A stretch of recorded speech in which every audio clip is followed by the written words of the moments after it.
On March 27th, about 16 Fulani travelers were stopped, accused of being kidnappers, and lynched by an angry mob.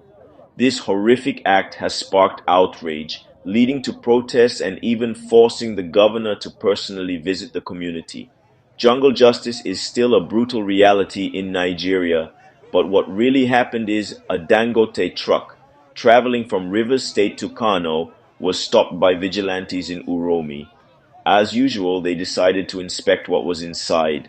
What they found was 16 Fulani men at the back of the truck.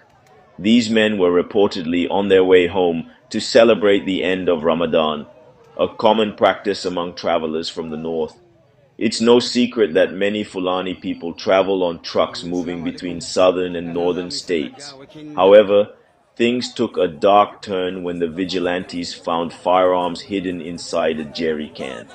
Some online reports exaggerated, calling them powerful weapons, but it was later confirmed that they were hunting guns with ammunition. But let's be honest, hunting guns are still guns, and they can kill.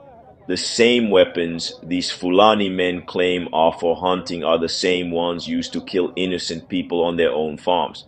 So the fact that they were just hunting guns is not an excuse. Once the weapons were discovered by the securities, they panicked, spread the news. The people of Uromi, already angry due to the constant threat of Fulani kidnappers, immediately assumed the worst. Instead of handing the men over to the police, the vigilantes sounded the alarm, and the community took matters into their own hands. The truck was set on fire, and many of the men were dragged out, beaten, and lynched. By the time authorities arrived, it was too late. Most of them were already dead. 4 others, severely injured, were rushed to the hospital. This tragic event has sparked outrage across Nigeria. The country is divided. Some are defending the mob action, while others are condemning it. The main debate: why were these Fulani men carrying guns in the first place? Those defending them argue that they were hunters, traveling with their weapons. But let's be real, what were they hunting in rivers or Edo State? If they were legitimate hunters, why not keep their guns in Kano? The presence of these weapons, hidden inside a truck, raises serious questions. Others argue that it's unfair to assume all 16 men were kidnappers just because of the guns. That's a fair point. Some of them may not have even known the weapons were there.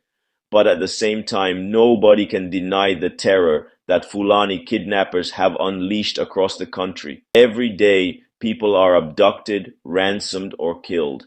The fear in Uromi was real, and in their panic, they acted in the only way they knew how. The real problem is that Nigeria has lost faith in the justice system.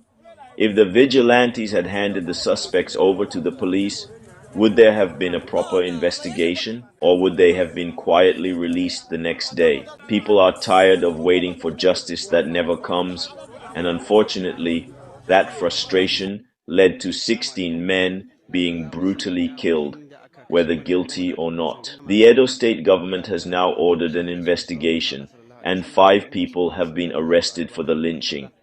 But the truth is, we may never know if these men were innocent travelers or something more sinister. The moment their lives were taken, the chance for real justice was lost. This incident should serve as a warning. If anyone can be killed based on suspicion alone, then nobody is truly safe. What if you were traveling and unknowingly shared a ride with someone carrying contraband? Would that make you guilty too? At the end of the day, whether these Fulani men were hunters or criminals, one thing is clear: mob justice is not the answer.